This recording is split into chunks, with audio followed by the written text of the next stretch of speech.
여러분 무슨 전공하고 계세요? 갑자기 전공을 물어보는 거예요? 네. 저희 같이 한지 이렇게 오래됐는데 전공에 대해 할 말이 되게 많아서. 그래요? 네. 유라 씨 무슨 전공인데요? 저는 미디어 학이고요. 미디어 학부. 네. 미디어 학부 좋아해요?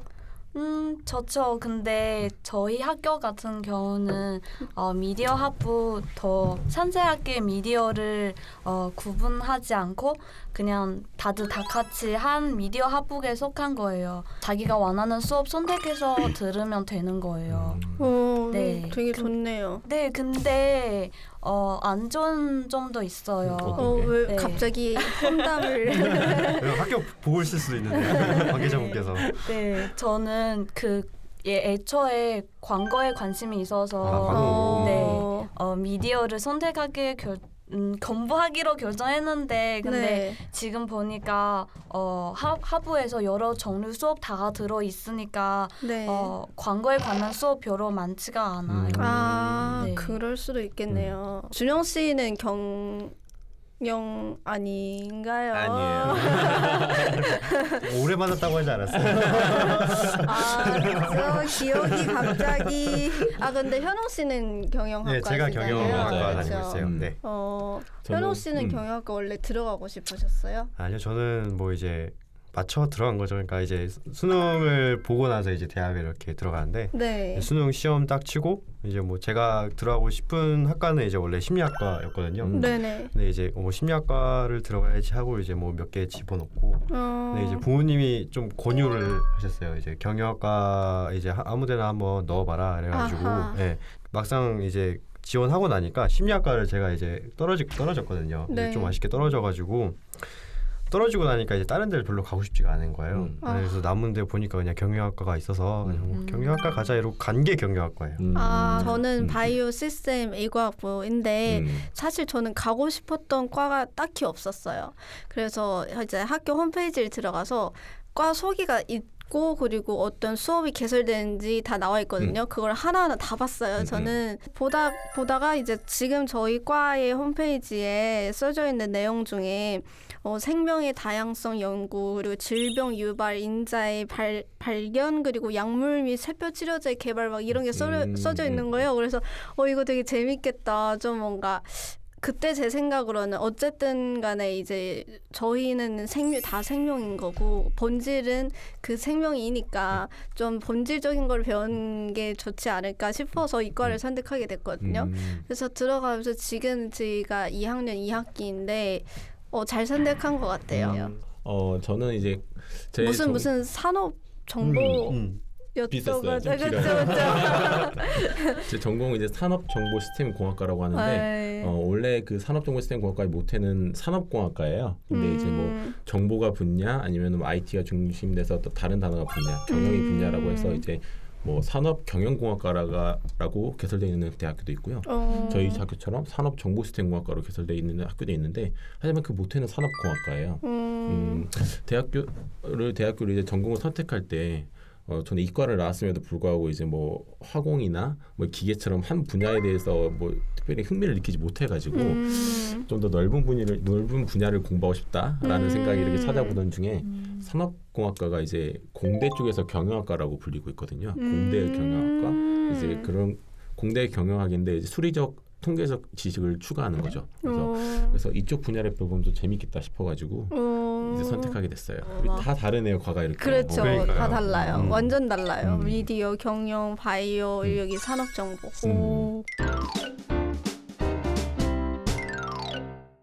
저희 학교에서 이렇게 느낀 건데 좀 한국에는 현재 이과, 공과가 되게 인기가 많은 것 같아요. 맞아요. 좀 상대적으로 문과 쪽은 좀 인기가 점점 떨어지는 추세인 것 같기도 하고. 맞아요. 문과 한숨밖에 안 나오는데 그게 문성합니다라고 하잖아요. 맞아요. 문과라서 죄송합니다. 맞아요. 네. 이런 얘기가 나올 정도로 문과를 기업에서 그렇게 선호하지는 않는 것 같아요. 대부분의 모습에서 그러니까 인기가 있다고 하면은 문과 같은 경우에는 당연히 이제 경영 뭐 이제 이런 맞아요. 경영 경제 쪽이나 아니면 법학 쪽이고 이제 이과 같은 경우에는 역시 이제 뭐 당연히 이제 의대 아니면 뭐 이제 약대 준비하기 위해서 화공 부분에 전공 좋아하기도 하고 기계공학도 이제 많이 들어가고 있죠. 그거 말고도 이제 좀 취업이 좀 보장되는 학과가 있어요. 뭐 이제 교육학 쪽이나 아니면은 이제 교육학과는 이제 들어가면 이제 교사 이제 임용고시를 치면은 교사가 될 수 있으니까 그런 게 있고 이제 행정학 같은 거를 이제 전공하고 나면은 이제 공무원 굉장히 선호 많이 하잖아요 우리나라에서. 그러다 보니까 공무원 공부할 때 좀 더 메리트를 좀 더 받을 수 있으니까 행정학을 미리 공부하면서 그래서 행정학과를 되게 선호하는 사람들도 굉장히 많아요. 맞아요. 선호한다면 좀 그렇고 반면 이제 인기 없다고 하면은 이제 철학과 되게 철학과도 있고. 근데 철학과는 저는 잘 이렇게 졸업을 하고 나면 어떤 쪽으로 나가야 되는지를 잘 모르겠어요. 철학과는 어떻게 취업을 해요? 제가 알아본 것 중에 하나가 2014년에 경남대학교가 있어요. 경남대학교도 철학과가 있는데 그 철학과를 폐지하기 위해서 학교 측에서 일방적으로 폐지 신청을 내렸더라고요. 그래서 그것 때문에 이제 학교 측과 교사 또는 학생 측과 이렇게 싸움 마찰이 일어났어요. 거기 말고도 이제 대전에 한남대학교라고 있는데 한남대도 똑같은 사건이 일어났더라고요. 근데 경남대 같은 경우는 아예 폐지가 결정돼 버린 케이스고 한남대는 나중에 이제 철학과랑 상담학을 겹쳐가지고 철학 상담학과 활용할 수 있도록 범위를 넓혀가는 것 같아요. 그런 식으로. 중국에도 사실 비슷한 현상들이 좀 있는데 저는 사실 제 과에 대한 자부심이 좀 있어요. 근데 제가 중국에서는 저희 과랑 비슷하게 이제 바이오 공학 쪽이 좀 학교에서 과가 폐지되는 경우가 되게 많더라고요. 그래서 왜 그러지? 왜 그럴까 찾아봤는데 일단 중국에서 바이오 쪽이 사실 그렇게 발전된 게 아니어서 취업이 조금 어렵기도 하고 어렵게 취업이 된다고 해도 그 월급이 좀 낮은 편이어가지고 그런 것 같아요. 그리고 제가 좀 찾아봤는데 최근에 교육부에서 가장 많이 철회시킨 과 이제 순위가 있더라고요. 보니까 1위가 의상 디자인학과. 의상 디자인학과. 네. 그리고 이제 순위권에 든 것 중에 중어 중문학과가 또 있는데. 중국인데? 네. 우리도 국문학과 그거잖아. 맞네. 모든 대학교에 다 있어요. 이 학과는. 근데 사실 이 학과를 나와서 나갈 수 있는 여러 분야는 많아요. 교사 할 수 있고 그렇죠. 공무원도 가능하고 그리고 뭐 에디터 쪽으로도 나가는 것도 되게 쉬울 거고 근데 사실 이 수요가 지금 나와 있는 졸업생들에 비해서 수요가 그렇게 많지가 않아서 취업이 이게 또 되게 어려운 그런 학과라서 처리가 많이 된다고 하더라고요. 제가 알기로도 중국에서 그 몇 년 전이라도 법학에 지원하는 사람 되게 많은데 제 주변 친구도 많이 지원했는데 근데 지금은 그 법조계 공부하는 사람 점점 적어지더라고요. 네, 이유를 물어봤는데 그 법조계에서 일하려면 그 변호사 자격증 먼저 받고 그 다음에 또 국가 공무원 시험도 봐야 한다고 해서 그리고 합격하기 너무 어려워서 한 절반 정도 넘어 떨어지더라고요.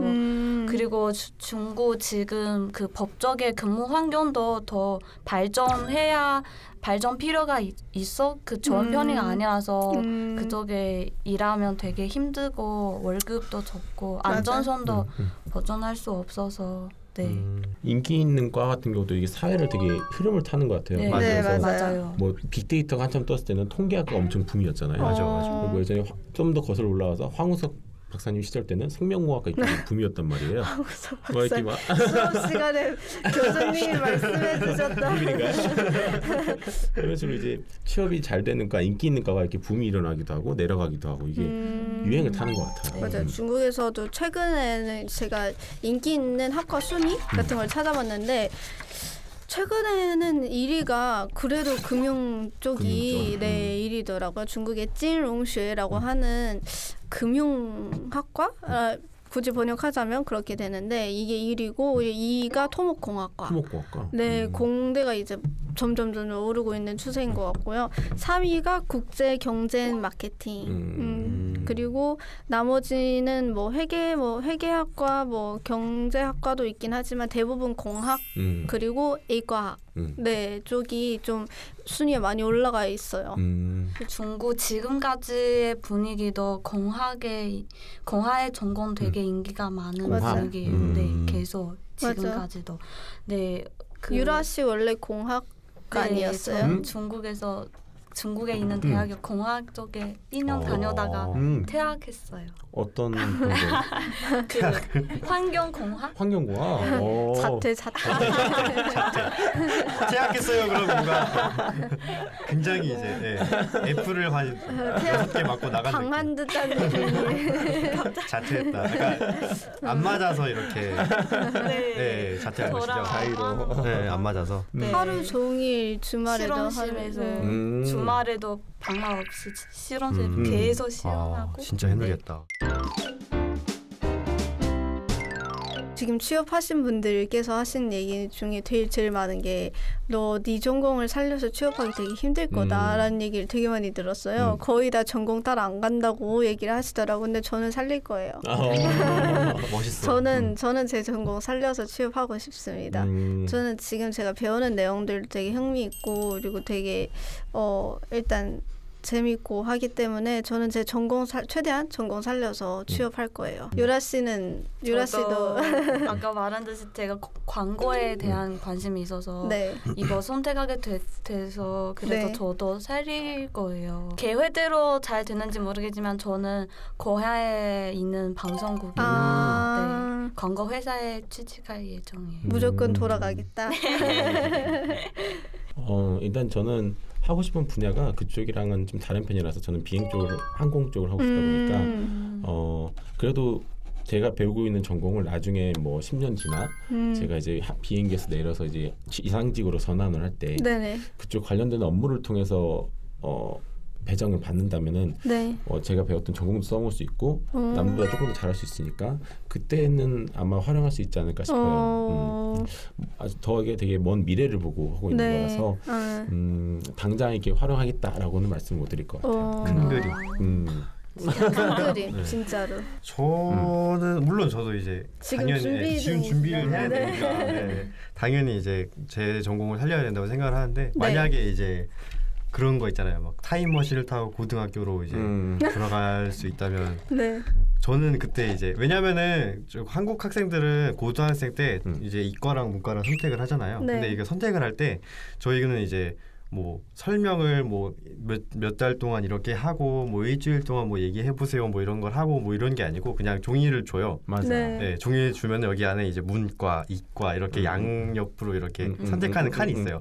거기 동그라미 치는 순간 저는 문과가 되거나 이과가 되거나 이거. 맞아. 그 순간부터 그냥 갈리는 거예요. 약간 문과, 이과의 특성 자체도 그렇게 잘 모르고 그리고 그거에 대해서 이제 크게 아니면 진지하게 생각할 시간이 좀 부족했던 것 같아요. 그러다 보니까 만약 돌아갈 수 있다면 그때로 돌아가서 이제 문과가 아니고 이과에 동그라미 치고 그런 게 좀 있죠.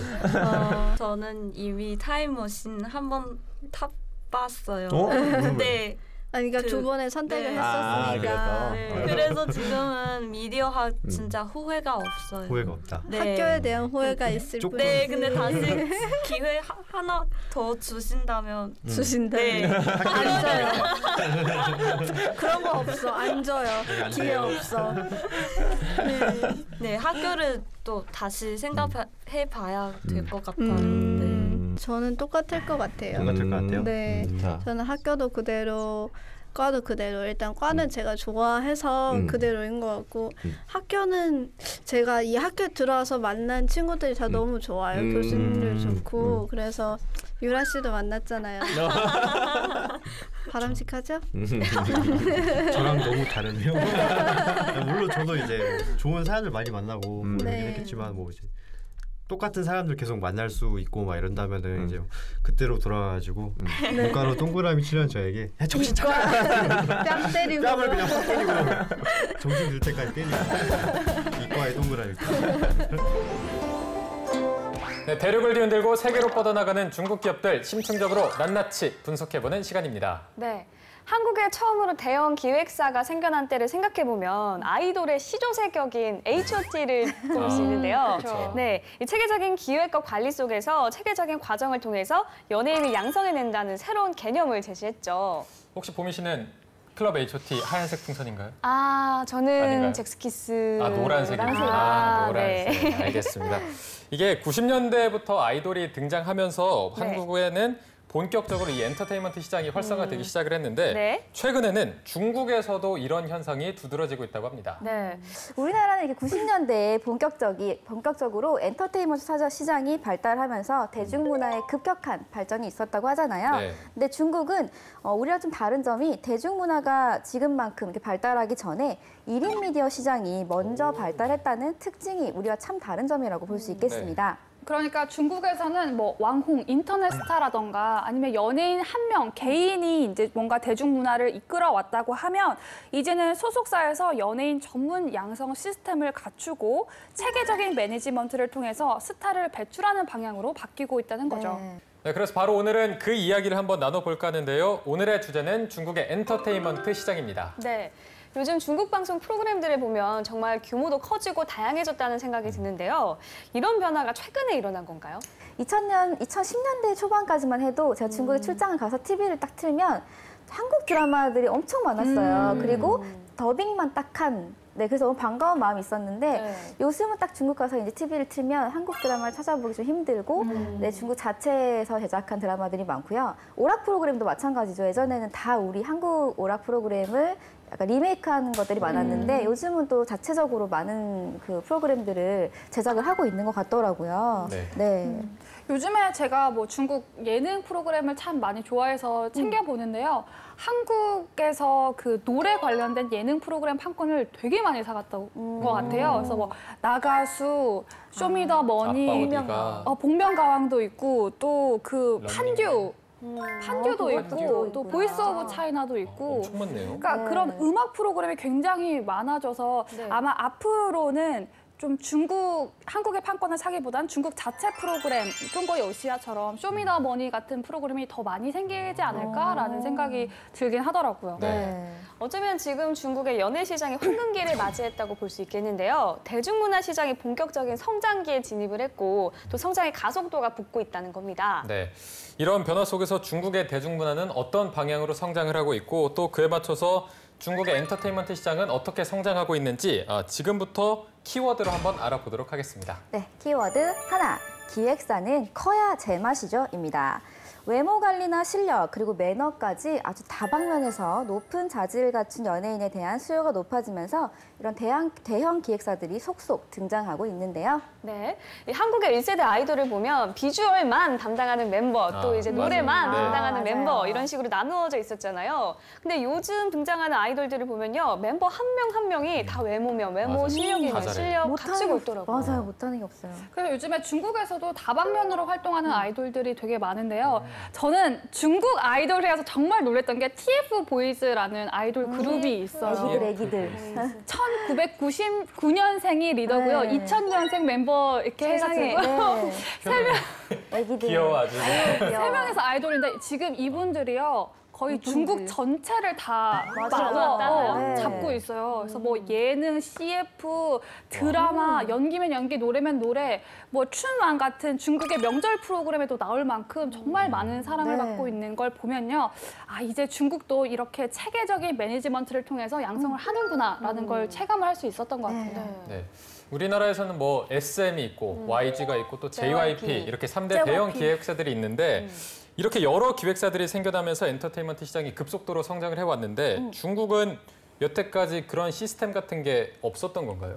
사실은 중국은 관시 문화라는 게 있잖아요. 그러니까 옛날에 이제 중국은 예전 같은 경우에는 타인을 믿기보다 생면부지의 어떤 회사를 믿기보다는 내 주변 친척, 내 주변의 가족들을 믿고 같이 이렇게 연애 활동을 했던 경우가 많대요. 그래서 우리가 잘 알고 있는 장쯔 씨의 오랜 매니저의 이름이 장쯔난 씨라고 해서 느낌이 오죠. 친오빠가 오랫동안 매니지먼트를 해줬다고 하더라고요. 근데 이제 규모가 너무 커지면서 가족과 친척들이 감당하기에는 너무나 스타가 돼버리다 보니까 점점 이제 한 명의 개인에서 기업으로 이게 바뀌는 현상이 일어났다고 하더라고요. 네. 그러니까 아무래도 중국의 대중문화 시장이 많이 발전을 하게 되면서 개인의 영향력만으로 이끌어가기는 많이 부족해진 것 같아요. 네, 이렇게 중국의 연예 시장과 매니지먼트 시장이 점점 커지고 또 대형 기획사들이 속속 등장하면서 이런 프로그램까지 생겼다고 하는데요. 중국의 연예 기획 매니지먼트 현주소를 엿볼 수 있다고 합니다. 네, 그럼 키워드를 또 알아볼게요. 키워드 둘. 중국판 프로듀스 101의 탄생입니다. 네, 이거 101인가요? 101 맞나요? 네, 101의 탄생입니다. 핑미 하던 그 101 소녀들을 기억하십니까? 네, 이때는 또 101명 소녀라고 해야 되죠? 네, 101명의 소녀를 기억하십니까? 네, 엔터테인먼트에서 체계적인 훈련을 받던 그 연습생 101명이 모여서 최고의 아이돌을 뽑는 인기 프로그램이었는데요. 중국에서도 이 프로그램이 방영이 돼가지고 아주 큰 화제가 되고 있다고 하죠. 네. 저는 사실 이 프로그램을 다 보진 못했는데 뭐 SNS를 하다 보면 짤이 많이 돌아다니더라고요. 그 우주소녀의 성소 씨가 뭐 우리나라 프로그램에서는 굉장히 수줍어하는 모습을 보이다가 거기만 나가면 그냥 너무 단호하더라고요. 멋있더라고요. 네. 좀 약간 성소 씨 개인적인 팬인 것 같은데요. 성소 씨를 포함해서 저는 우주소녀의 팬입니다. 네. 얼굴이 빨개졌어. 네. 이 프로그램의 제목이 우상연습생이었는데요. 프로듀스 101과 마찬가지로 개인 연습생과 그리고 이 다양한 소속사의 연습생들이 모여서 대표 아이돌 그룹을 기획하는 프로그램이었거든요. 네. 한국에서는 지적재산권 침해 문제가 있긴 했지만 중국에서는 정말 폭발적인 인기를 얻었다고 하죠. 네. 이게 정말 인기가 얼마나 많았는지 올해 1월 19일에 첫 방송을 했는데 첫 방송 만에 1억 리뷰를 돌파했고 방송한 지 65일 만에 20억 리뷰를 또 넘어섰다고 합니다. 네, 그리고 숫자가 다르네요. 그렇죠. 네, 이 오샹리엔시샹 우상 연습생의 이 인기뿐만 아니라요. 이 프로그램이 가지는 의미가 굉장히 중요하다고 하는데요. 중국의 연예인 산업의 트렌드가 대형 엔터테인먼트 그리고 체계적인 매니지먼트로 전환됐다는 걸 아주 분명하게 알려준 케이스였다고 볼 수 있겠습니다. 네. 그뿐만 아니라 우상 연습생으로 중국 연예인 매니지먼트 산업의 엄청난 잠재력을 확인할 수 있었는데요. 막대한 비즈니스 수익까지 창출해냈다고 합니다. 네. 그러니까 우상 연습생의 광고주였던 생수 업체가 있었는데요. 이 자사 비타민 음료 한 박스를 구입한 소비자에게 투표권을 48차례 정도 할 수 있는 혜택을 제공을 해서 판매량이 어마어마했다고 합니다. 그러니까 영향력이 얼마나 센지 알 수 있겠죠. 네. 그러면 여기에서도 다양한 경영을 통해서 탄생한 아이돌이 있나요? 그럼요. 우리는 지금 101이 굉장한 인기잖아요. 네. 중국에 이제 이 프로그램에 탄생한 아이돌이 9%라고 하고요. 9명의 멤버로 구성이 되어 있는데 뭐 가는 곳마다 다 화제가 되고 있죠. 그리고 또 9%에 또 되게 주목할 만한 한 분이 계셨는데요. 판빙빙의 동생 판청청이 있었어요. 이름 되게 비슷하네요. 판청청, 그쵸. 그래서 이 친구 같은 경우는 처음부터 끝까지 쭉 3위 거의 고정픽이었어요. 그래서 그만큼 많은 사랑을 받았었고 지금 이 9%는 중국 연예계에서 굉장히 스포트라이트를 받고 있습니다. 네, 이 프로그램에서 화제가 되거나 큰 인기를 누린 연습생들의 상당수의 공통점이 바로 몇몇 대형 기획사에 소속되어 있다고 하는 점인데요. 네. 그중에서도 어떤 기획사들이 주목받고 있는지 궁금한데요. 중국의 연예기획 매니지먼트 시장을 선점한 기획사들 어떤 곳이 있을지 키워드로 알아보도록 하겠습니다. 네, 키워드 셋. 중국의 이수만이 되고 싶니?입니다. 중국판 SM, YG, JYP를 꿈꾸는 기획사들이 있다고 하는데요. 세 곳의 기획사를 꼽을 수가 있습니다. 네, 가장 먼저는 위에아 엔터테인먼트를 꼽는다는데요. 2009년에 설립된 이후 영화, 음악, 예능, 홍보 등에 있어서 짧은 기간 내 독보적인 발전을 한 것으로 알려져 있습니다. 네. 이 우상 연습생에서 위에화 엔터테인먼트 연습생이 7명을 내보냈는데요. 그중에서 3명이 9%로 최종 합격을 했거든요. 그래서 연예 기획사로서의 실력을 유감없이 드러냈다고 합니다. 네. 아까 말했던 판빙빙 동생도 그중에 한 명이었고요. 네, 그리고 이거는 우리 남규 씨가 꼭 알아야 될 정보 중에 하나인데요. 위에화 엔터테인먼트와 한국의 스타쉽 엔터테인먼트가 합작으로 만든 걸그룹이 있어요. 그게 바로 남규 씨의 우주소녀라고 합니다. 위에화 엔터테인먼트를 통해서 아주 본격적으로 중국 진출을 계획하고 있다고 하네요. 네. 이게 어떻게 하다 보니까 제가 덕후 쪽으로 올려가고 있는 건데 말투도 좀 바뀌는 것 같다는. 이게 우주소녀 얘기. 잘한다. 우주소녀 안경이 있어야 되는데 이게 우주소녀 얘기를 안 할 수가 없는데요. 제 의도가 아닙니다. 이건 얘기를 꼭 해야 되는 것 같은데 네. 위에화 엔터테인먼트는 우주소녀 이전에도 많은 한국 연예인 기획사의 협력을 통해서 한류 연예인들을 활용해왔던 곳이기도 합니다. 네. 그러니까 위에화 엔터 같은 경우는 원래 가수들 위주로 많이 이제 양성을 하고 있었는데요. 한국의 뭐 애프터스쿨, 나나, 뭐 정의로 이런 한류 스타들을 영입을 하면서 몸집을 키웠다가 사드 때문에 잠깐 주춤을 했는데 그때 위기를 이제 저랑 이름이 같은 그 예전 슈즈의 한경 씨와 같은 이 톱스타 배우들을 영입을 하면서 오히려 더 지금 몸짓이 많이 커져 있는 상태라고 합니다. 네. 사드의 영향으로 좀 사업이 주춤할 수밖에 없다가 이번에 우상 연습생을 통해서 화려하게 재기에 성공을 했다는데요. 네. 위에화 엔터테인먼트가 중국판 SM이 될 수 있을지 지켜보면 좋을 것 같습니다. 네. 이어서 두 번째 기획사는요. 바나나 프로젝트 샹자오 위러인데요. 이거를 오리지널 발음을 한번 부탁드리겠습니다. 너무 정직한 발음이었습니다. 샹자오 위러. 시앙자오 윌러. 시앙자오 윌러라고 하는데 시앙자오는 과일 중에 바나나고요. 윌러는 엔터테인먼트 같은 뜻인데요. 근데 영어 이름을 봤더니 바나나 컬처라고 이름을 지었더라고요. 아마 좀 문화계의 판도를 흔들겠다라는 포부를 가지고 지은 이름이 아닌가 싶습니다. 네. 이 바나나 프로젝트는 이 완다그룹 왕쟁른 회장의 외아들이자 또 중국의 국민 사이를 불리는 왕스총이 2015년 설립한 회사인데요. 초기에는 온라인 게임이나 음악 분야에 사업을 펼쳤지만 이제는 차세대 스타 양성에 심혈을 기울이고 있다고 합니다. 네, 여기 나오는 완다그룹이 부동산 재벌 기업인 건 이제 다들 아실 텐데 바나나 프로젝트가 이 완다그룹의 탄탄한 자본력을 바탕으로 성장하고 있는데요. 그래서 이제 연습생 지망생들 사이에서는 샹자오 위러의 연습생이 되면은 출발선에서부터 승리하는 것이다, 뭐 금수저다 이런 얘기가 나올 정도로 굉장히 자본이 탄탄하다고 합니다. 네, 시앙자오 윌런을 딱 검색하면 그냥 이렇게 떠요. 왕스총 회사다. 왕스총 꽁스라는 수식어가 딱 같이 있어서 그냥 모두에게 참 돈이 많은 회사라는 느낌을 주고 있는데 여기도 마찬가지로 우상 연습생의 9명의 연습생을 출전시켰다고 하나요? 이렇게 내보냈어요. 근데 그 중에 2명이 최종 멤버에 이제 선정이 되면서 굉장히 또 한 번 인지도를 또 올리는 그 효과가 있었죠. 네. 지금까지의 두 기획사는 소속된 연예인들도 빵빵하고 또 규모와 자본력까지 갖춘 기획사라고 볼 수 있다면 마지막으로 알아볼 기획사는 잠재력이 더 큰 기획사라고 생각을 하시면 될 것 같은데요. 네. 쿤인, 친스 엔터테인먼트라고 하네요. 이게 한마디로 시장의 저변, 어떻게 보면 표면적이 굉장히 넓은 회사다 이렇게 볼 수가 있는데요. 톱스타까지는 아니지만 뭐 인터넷, SNS, 1인 미디어 등 다양한 플랫폼에서 다양한 팬층을 거느린 연예인과 유명인들이 또 많이 소속돼 있습니다. 마찬가지로 우상 연습생에서도 쿤인 소속의 연습생들 중에 최종 합격한 친구들이 있었나요? 아쉽게도 최종 합격은 되지 않았지만 우리도 101 최종 멤버가 되지 않았지만 유닛 활동을 결정해가지고 굉장한 인기를 얻고 있는 친구들이 있는 것처럼 마찬가지로 여전히 화제의 인물들이 많이 있습니다. 네, 저희가 지금까지 위에화 엔터테인먼트, 바나나 프로젝트, 그리고 마지막으로 쿤인까지 알아봤는데요. 체계적인 기획력을 갖춘 대형 엔터테인먼트들이 엄청난 잠재력을 가지고 성장 중이다. 이 부분을 확인할 수가 있었습니다. 중국의 연예 기획 산업이 황금기를 맞았다. 이 이야기를 한 방에 또 이해할 수가 있었습니다. 네, 오늘의 중국의 기업 분석은 여기까지입니다. 다음 시간도 기대 많이 해주세요. 차이나코드 오늘 순서는 여기까지입니다. 네, 그럼 저희는 다음 시간에 다시 돌아오도록 하겠습니다. 짜이치, 바이바이.